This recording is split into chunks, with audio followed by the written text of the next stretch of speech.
Here we are at Wiscombe Park Hillclimb for rounds 21 and 22 of the Nicholson McLaren British Hillclimb Championship. Wiscombe this weekend is celebrating its 50th anniversary of the first event held here in 1958. As a result of that, they're running a special invitation class for an eclectic mix of cars and drivers, some of whom have been competing at Wiscombe for many, many years. We're going to go and meet some of those and have a chat to them about their history at the venue and their cars.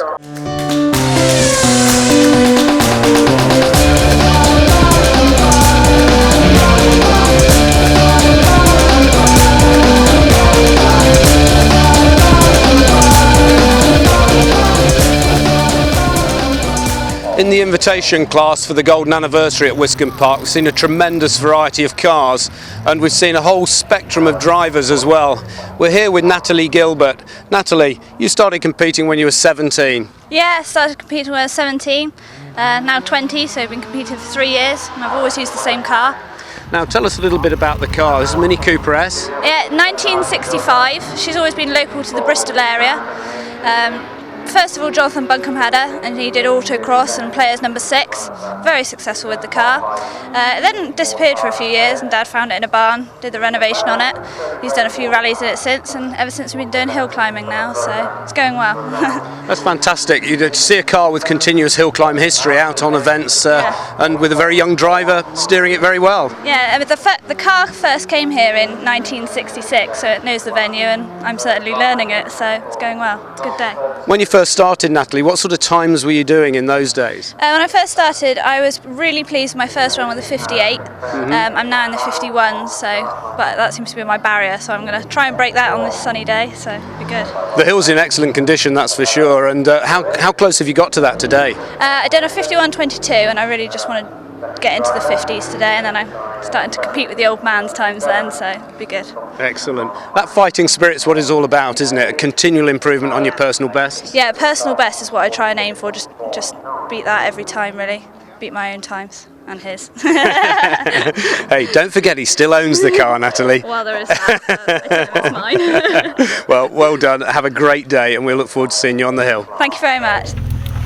We'd normally see Oliver Tomlin driving a very quick Pillbeam single-seater, but today he's running the invitation class with his father Bill's Alta sports car. Bill, this car's a remarkable looking piece of kit. Can you tell us a little bit of its history? Well, almost certainly it started out life intending to be the 4th GP car that Alta built after the war. It's 1949, but it appears that it wasn't completed probably as a GP car, and it probably raced in Formula 2. It came out from Ireland in 1965. I know the history back to 1965, but I haven't yet been able to discover who actually raced it and in what guise in Ireland.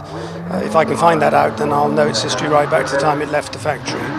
It's currently running a C-type Jaguar engine. Is that the engine that it would have had originally? No, it would have had an Alta engine. Which was Geoffrey Taylor, who was Alta, built everything himself, engine, gearbox, axle, but it's over the years the Alta engines were very fragile and they tended to break early on in life, so the C-type or A-type of Jaguar engine was the obvious sort of thing that they put into the car for sports car racing. That certainly suits the character of the car very well. What sort of events do you plan on doing with the car, Bill? Well, I'm sort of the owner, but a slightly nervous one, so I don't think I'll probably myself use it, but because I use it as a road car. But Oliver, who's a very competent driver and who likes exploring the handling of cars, so I've allowed him to use it today. Well, we'll watch his progress with interest, but I'm sure he'll be itching to get back into a single-seater, won't he? I think he will, yes. I think he's probably more comfortable, but I mean, he enjoys any sort of motorsport. He's that sort of person. Well, it's great to see the car out and enjoy watching it, Bill. Thanks very much. Thank you. Wiscombe Park held its first hill climb in August 1958. In May 1962, it hosted its first British Championship round when Tony Marsh set FTD with a new hill record in his Marsh Special. Over the last 50 years, all the top hill climb cars and drivers in the country have competed at Wiscombe, and several were here today to celebrate the hill's Golden Jubilee. Guy Murray's Cooper Harley is a relative newcomer to Wiscombe, but the car represents many of the prominent features of hill climb cars that competed in Wiscombe's earlier years. John and Charles Cooper's Formula 3 chassis were popular in the 50s and virtually unbeatable in hill climbing during that period, although they were almost all fitted with either the Jack or Norton V-twin motorcycle engines, rather than the more modern Harley-Davidson unit fitted here by Murray. British champions Ken Wharton, Tony Marsh, David Boshier-Jones and David Good all took their titles at the wheel of Cooper cars in an unbroken run of 11 successive years, and even the legendary Sterling Moss began his motorsport career driving a Cooper in hill climbs. In true Cooper style, Guy Murray doesn't use seat belts and hangs onto the side of the car with one hand while cornering. And in another nostalgic throwback to the earlier days of hill climbing, he runs twin rear wheels on his Cooper Mark V, which dates back to 1951. Back to the present now, and a look at Wiscombe Park from the cockpit of Woolbridge Motor Club chairman John Forsyth's Pilbeam V8. For chassis number Beavers, this is number 4 of 9 MP58 chassis built by Mike Pilbeam and his Bourne Works, now fitted with the 600 brake horsepower ex-Formula 1 3.5 litre Cosworth DFZ. It's the car that Patrick Wood ran with some success in the British Championship around 10 years ago, and it's still a force to be reckoned with today in the hands of Forsyth and his driving partner Dave Gardner. In goes the clutch and the MP58 rockets off the line towards the tight left at Wiss, tricky on cold front tyres. It's foot hard down for the dash along Wiss Straight and across the meadow with the off-camber Bunny's Leap approaching fast. Steadying the car as the suspension settles, it's hard on the brakes for the twitch through the gate and into the woods. The never-ending succession of bends through the S's has the odd uphill leap and downhill plunge thrown in.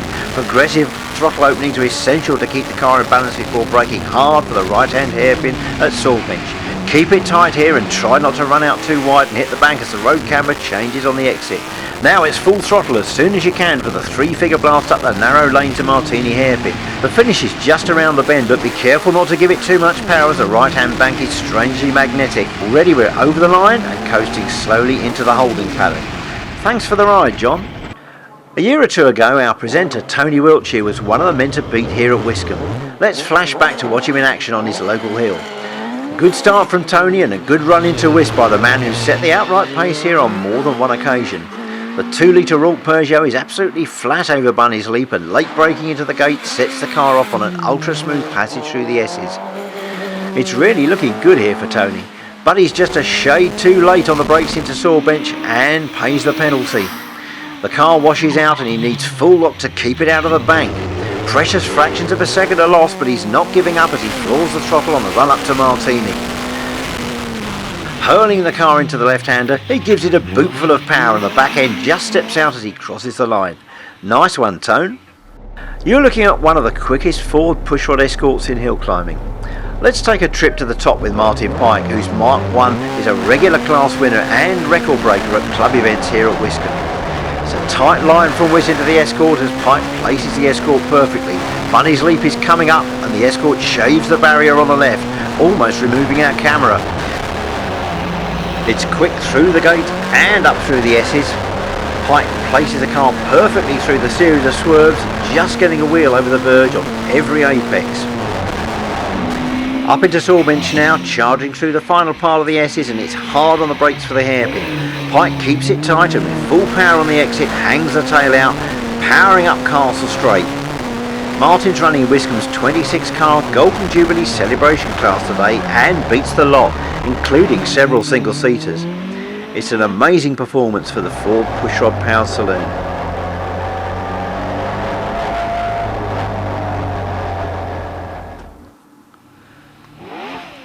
Dave Gardner launches a Pilbeam DFZ into Wiss Corner. He's been sharing the car all season with John Forsyth and has had some good results in his first year in a big single-seater. But after breaking the gear linkage in practice, they have fingers crossed that their temporary fix will hold. Forsyth had just coaxed the car over the line and now Gardner is going great guns on his own bid to qualify for the second runoff. He looks good so far, but down through the box for Martini and the linkage breaks again. The car rolls to a halt just inches from the finish line. It's cruel luck for Dave, who always goes well at Wiscombe. Sadly, all hopes are now dashed of making the cut for his first ever British runoff.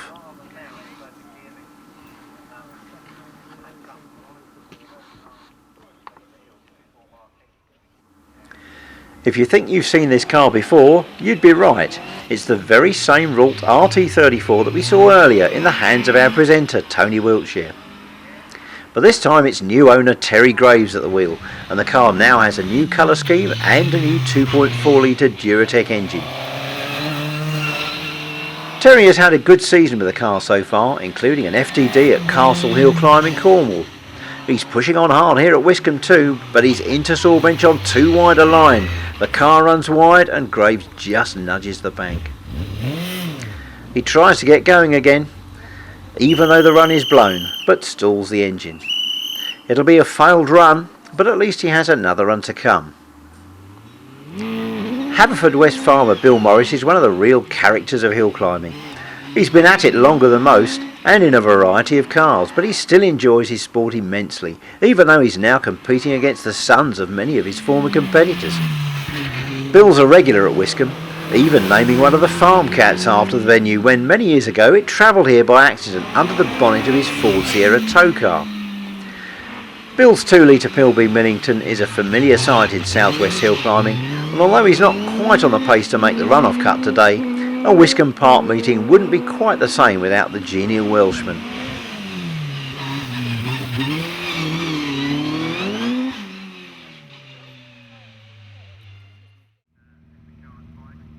Computer expert Tony Hunt runs this bike engine Bill Chaplin built force with a supercharger which puts it up into the 2 litre class. It means he's up against some pretty stiff opposition amongst the larger engine, normally aspirated cars, but he's been persevering with this car for a couple of years now, although he's yet to get into a British runoff. It's certainly not for want of trying, and Hunt's certainly doing that through the S's. Into Sawbench, and a slightly wider line than he'd like means he's prodding the throttle to balance the car in the off-camber exit. But he's well on his way to Martini now, and leaves his braking as late as possible for the tight left-hander. But he just drops the car off the cam as he exits the bend, and that costs valuable time. Join us again after the break.